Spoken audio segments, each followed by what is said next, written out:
I still can't believe I'm saying this, but last week, my own parents, the people who raised me, stole my daughter's most precious possession, her entire future, really, and sold it for a staggering $87,000. The shock, the anger, the absolute betrayal, it felt like my world was collapsing. This wasn't just any cello. This was Maya's cello. The one she'd been playing since she was 7 years old, practicing 4 hours every single day for 9 grueling years. It was her soulmate, her voice, her instrument named Belle.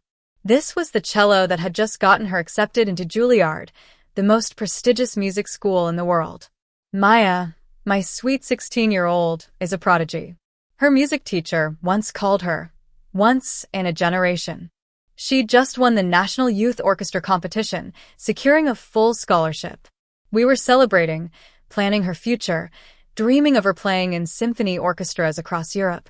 Then, 3 days ago, I came home early from work. The house was too quiet, eerily quiet. "Maya, you home?" I called out, my voice echoing in the silence. No answer. A knot formed in my stomach as I walked upstairs to her practice room. The door was open, and her cello case was gone. My heart started racing, a cold dread washing over me. I immediately called Maya's phone. She answered on the second ring. "Mom, what's wrong?" "Where's your cello, honey?" I asked, my voice trembling. "It's in my practice room, where it always is." "Why?" "Maya," I choked out, "it's not here. The case is gone." Silence.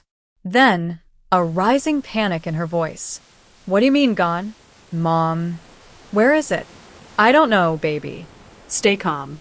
"I'm calling the police." But before I could even dial, my phone rang. An unknown number. "Hello, Mrs. Mitchell. This is Steinway & Sons Fine Instruments.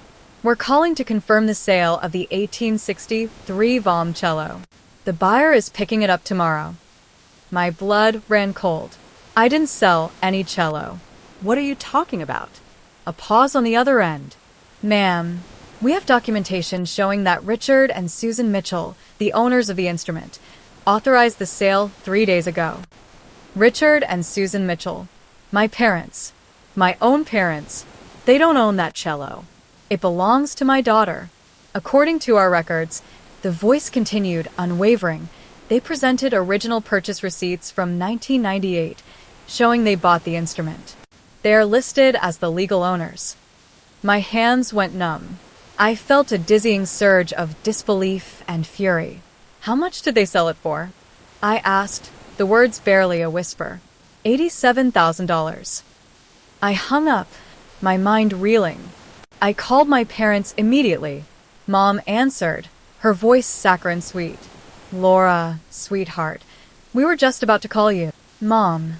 I cut her off, my voice dangerously calm. "Where's Maya's cello?" Another silence. "Oh, honey," she finally sighed. "We can explain. Your father and I have been struggling financially. The medical bills from his surgery, the mortgage, we were about to lose the house." "You sold Maya's cello?" I demanded, the accusation hanging heavy in the air. "It's technically ours," she said, her voice firmer now. "We bought it for her when she was 7. We still have the receipt. Legally, it belongs to us. She got into Juilliard with that instrument. She has her first rehearsal in 2 weeks. We'll buy her a new one," she placated, "once we get back on our feet. That cello is over 160 years old, Mom. You can't just replace it." My voice was rising now. "Laura, we're about to lose our home. We had no choice." But I knew, deep down, that wasn't the whole truth. When Maya was 7, my parents bought her that cello. It was expensive even then, $15,000, a huge gift for a child. But Maya was special. She'd started violin lessons at 4, and by 6, she was playing pieces that kids twice her age struggled with. Her teacher said she needed a real instrument, something worthy of her talent. My parents stepped up, paid for the cello, and said it was an investment in their granddaughter's future. For 9 years, Maya treated that cello like it was part of her. She named it Belle, talked to it, cared for it, practiced until her fingers bled. That cello became her voice. When she played, people cried, stopped in the street to listen, told her she was going to be famous someday. Last year, she auditioned for Juilliard, the most competitive music school in the country. They accept less than 7% of applicants. Maya played a piece by Bach, Cello Suite No. 1. Performed it perfectly. The judges stood up, applauded, told her she had a gift. She got her acceptance letter 3 months ago. We cried together. Happy tears. Mom, I'm actually going to do this. I'm going to be a professional musician. I was so incredibly proud. My parents were proud, too. Or so I thought. But apparently, they had other plans. After I hung up with my mother, I called my husband, David. They sold Maya's cello. I whispered, the words tasting like ash. What? Who did? He asked, disbelief in his voice. My parents. They took it from our house and sold it to a rare instrument dealer for $87,000. Can they do that legally? They say they can. They bought it. They kept the receipt. Technically, it's theirs. But Maya's been using it for 9 years for her career. They can't just. They already did. I finished, the weight of it crushing me. The buyer is picking it up tomorrow. David was silent for a moment. We need to stop the sale. Call a lawyer. This can't be legal. I called 3 lawyers that afternoon. They all said the same thing. If my parents had proof of purchase, if the cello was registered in their names, there was nothing we could do. It was their property. They had the right to sell it. Unless we could prove Maya had a legal claim, but she was a minor. The cello had been a gift. No contract, no ownership transfer. Legally, we had no case. That evening, I had to tell Maya. I picked her up from school early, telling her teacher there was a family emergency. In the car, she looked at me with worried eyes. Mom, what's wrong? You're scaring me. Maya, there's something I need to tell you, and it's going to be really hard to hear. Is someone sick? Is Grandpa okay? Grandpa's fine. But your cello? Belle, she's gone. Maya's face went blank. What do you mean, gone? Grandma and Grandpa took her. They sold her to a dealer for a lot of money. That's not funny, Mom. I'm not joking, sweetheart. They sold her. I just found out today. Maya stared at me. Then she started shaking her head. No. No, they wouldn't do that. They know I need her. Juilliard starts in 2 weeks. My first rehearsal. I know, baby. I know. Call them. Tell them to give her back. Mom, they have to give her back. They won't. They said they needed the money for medical bills and the mortgage. Maya's breathing got faster. Panic setting in. I can't play without Belle. She's the only cello I've ever known. She's mine. I know she feels like yours. She is mine. I've played her every day for 9 years. She knows my sound. I can't just use a different cello. She was crying now, full, gut-wrenching sobs. What am I going to do? How am I supposed to go to Juilliard without my instrument? I pulled over, held her, while she cried. We'll figure out. We'll rent a cello, or buy one. It won't be the same. You don't understand. Belle and I are connected. I can't just replace her. She was right. I didn't fully understand, but I knew this was devastating. And I was absolutely furious at my parents for doing this to her. That night, I drove to my parent house. David came with me. Dad answered the door, looking surprised to see us. Laura, David, what are you doing here? We need to talk. Now. We walked into their living room. Mom was on the couch. Didn't look guilty. Just tired. You had no right to take Maya's cello. I stated, my voice shaking with rage. We had every right. Dad shot back. We paid for it. We own it. Maya has built her entire life around that instrument. She got into Juilliard because of it. She can use a different cello. Mom interjected, dismissively. They're all basically the same. No, they're not. David stepped forward, his voice tight. That cello is over 160 years old. It has a sound that can't be replicated. Maya knows every inch of it. You didn't just sell an instrument. You sold her future. Mom sighed, almost theatrically. You're being dramatic. We're in a financial crisis. The bank is threatening foreclosure. We had no choice. You did have a choice, I said, my voice low and dangerous. You could have asked us for help, told us you were struggling.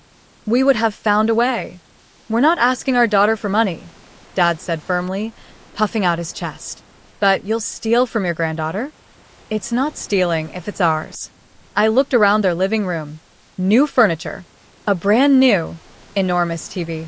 Expensive curtains. When did they get all this new stuff? Mom glanced at Dad, nervous.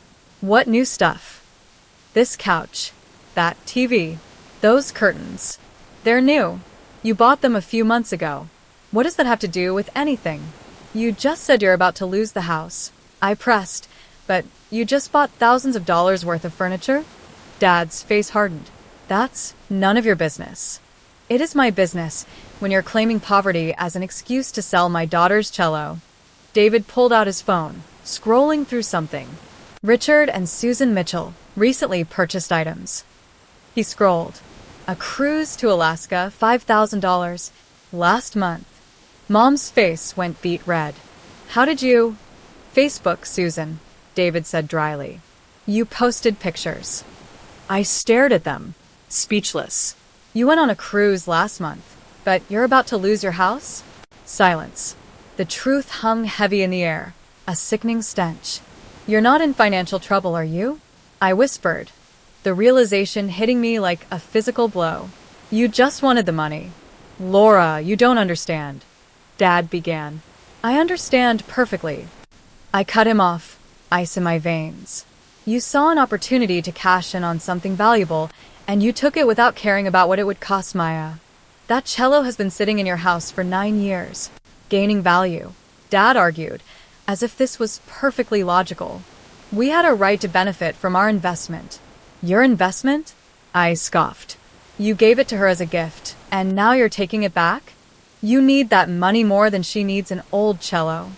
Before I tell you what I did next, how Maya coped, and the truly unbelievable way this nightmare ended, if this story has you hooked, do me a huge favor and hit that subscribe button. I share powerful, real-life stories like this every week, and you really won't want to miss what's coming. I looked at my parents, really looked at them, and I realized I didn't recognize them anymore. The people I thought I knew, the people who were supposed to love and protect their grandchild, were strangers. Greedy, selfish strangers. The next morning, with a sense of desperate urgency, I called the instrument dealer. This is Laura Mitchell. You called yesterday about the Vom cello. Yes, Mrs. Mitchell. The sale is finalized. The buyer is picking it up this afternoon. I'm begging you, I pleaded, tears stinging my eyes. Please don't sell it.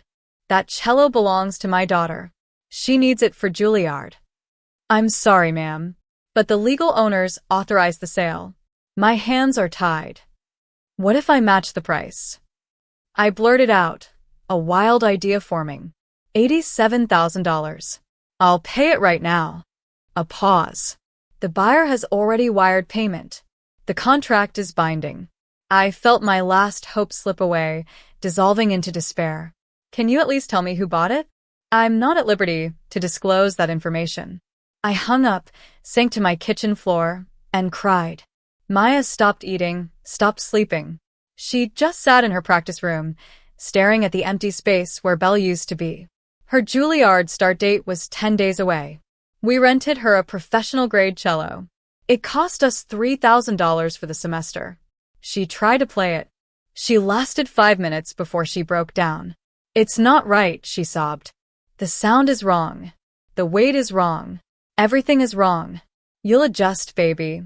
I tried to comfort her, though my own heart was breaking. You just need time. I don't have time. Rehearsals start next week. I had no answers.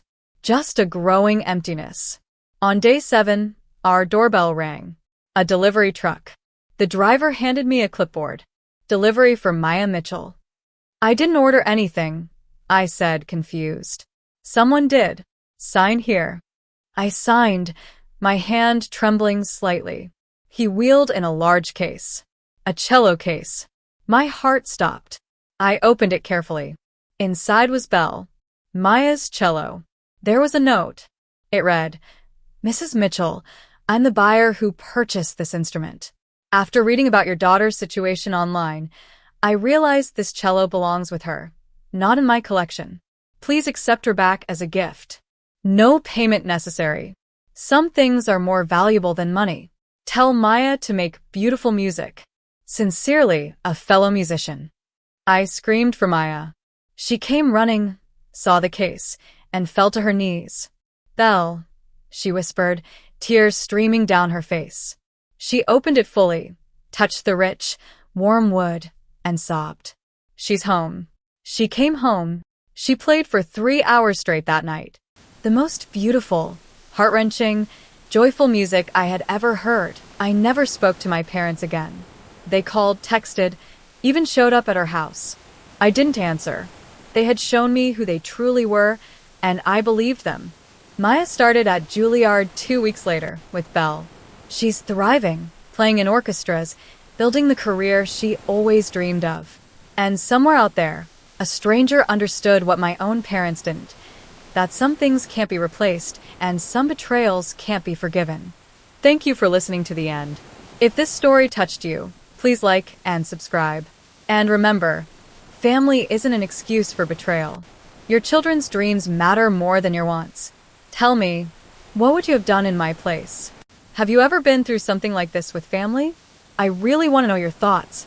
Take care, and I'll see you in the next one.